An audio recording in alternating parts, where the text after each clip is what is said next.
नमस्कार दोस्तों, कहानी कैफ़े में आपका स्वागत है। मैं हूं निशांत और मैं सुनाता हूं कुछ खट्टी-मीठी कहानियाँ।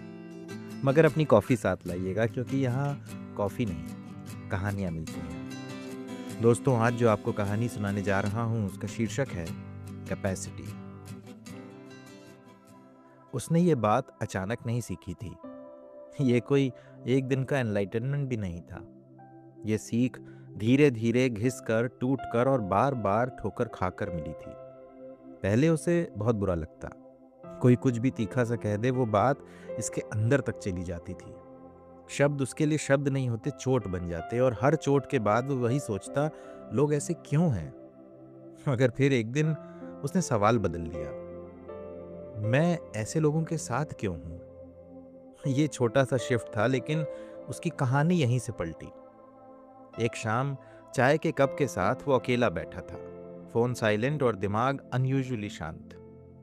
उसे तभी अचानक याद आया कितनी बार लोगों ने उसे हर्ट किया और हर बार वो कुछ देर वहीं खड़ा रहा, जैसे कोई दरवाज़ा खुला छोड़ देता है और फिर शिकायत करता है कि कोई अंदर कैसे आ गया। उसे पहली बार ये समझ आया कि हर बार जो हुआ उसमें एक हिस्सा उसका भी था। उसने अपने साथ वो होने दिया, उसने वो सब अलाउ किया था। कभी चुप रहकर, कभी एक्सप्लेन करते करते थक कर, कभी ये सोच कर कि चलो छोड़ो। और ये छोड़ो ही दरअसल इनविटेशन बनता गया। मगर असली बदलाव अभी बाकी था। कुछ दिनों बाद एक और इंसिडेंट हुआ। किसी ने कुछ ऐसा कहा जो अगर पहले कभी किसी ने कहा होता तो उसे वो कई दिन तक बात परेशान करती, या क्या पता उससे उसका रिश्ता तक टूट जाता, वो उस शख्स से बात तक ना करता। लेकिन इस बार कुछ नहीं हुआ। न गुस्सा न दुख, बस एक अजीब सी क्लैरिटी। उसे लगा जैसे वो पहली बार सामने वाले को देख रहा है सच में। जैसे कोई एक्सरे हो गया हो और उसे दिखा कि सामने वाला वैसा है ही नहीं जैसा वो सोचता था। सामने वाला बस सीमित है। उसकी कैपेसिटी दरअसल लिमिटेड है। जितनी इसको उम्मीद है उससे काफ़ी कम है। और ये सोच वो मुस्कुराया। पहले वो लोगों को कैटेगरीज में रखता, अच्छे लोग, बुरे लोग, लेकिन अब उसे समझ आ गया था कि लोग अच्छे या बुरे नहीं होते। बस उनकी कैपेसिटी होती है, वो लिमिटेड होते हैं। किसी की समझ की कैपेसिटी कम, किसी की एम्पैथी की, किसी की सच्चाई की, तो किसी की पेशेंस की कैपेसिटी कम होती है। और हम उनसे उम्मीद करते हैं कि वो अपनी लिमिटेशन के बावजूद हमारे हिसाब से या हमारी कैपेसिटी के हिसाब से बिहेव करें। और बस यही गलती होती है। खैर, फिर उसने अपने दिमाग में एक अजीब सा कंपैरिजन बनाया। अगर कोई इंसान शरीर से बीमार है तो हम उससे उसके बीमार होने पर गुस्सा नहीं होते। अगर कोई इंसान बिस्तर लग चुका है बीमारी के चलते और खुद को कंट्रोल नहीं कर पाता बिस्तर पर, तो हम उसे जज नहीं करते। हमें पता होता है कि ये उसकी लिमिटेशन है, वो जानबूझकर ऐसा नहीं कर रहा। इस ख्याल के बाद उसने खुद से पूछा, अगर फिजिकल लिमिटेशन के लिए नहीं जज करते हम, तो फिर इमोशनल लिमिटेशन पर इतना गुस्सा क्यों? अगर कोई इंसान इमोशनली इमेच्योर है, अगर उसमें समझ की कमी है, अगर वो हर्ट करता है क्योंकि वो और कुछ नहीं कर सकता, तो उससे नाराज होकर क्या मिलेगा? इस सवाल के जवाब में उसे एक चैन की सांस मिली और फिर चेहरे पर एक मुस्कान बिखर गई। उस दिन के बाद उसने एक नया नियम बना लिया।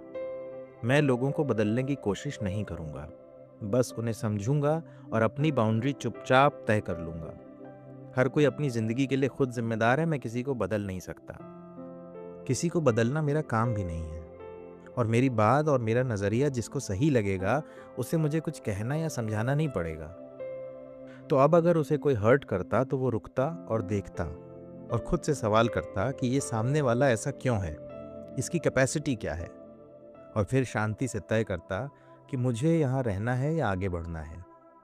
धीरे धीरे उसके पास अब एक अजीब सी शांति आने लगी। लोग अब भी वही थे, बातें अब भी वही थीं, बस वो कुछ बदल गया। अब उसे किसी की बात का बुरा नहीं लगता क्योंकि उसे पता था हर इंसान अपनी कैपेसिटी के हिसाब से ही ले सकता है। और अगर उसने किसी के 200 ml के लोटे से अपनी 1000 ml की बोतल भरने की कोशिश की तो वो चॉइस उसकी ही थी। सामने वाले की इसमें कोई गलती नहीं। खैर, एक दिन किसी ने उससे पूछा, तुम इतने शांत और काम कैसे रहते हो? कुछ फील नहीं होता क्या? वो हंसा और बोला, सब फील होता है, बल्कि अब बहुत अच्छे से फील होता है। अगर बदला है तो बस इतना कि अब समझ भी आता है।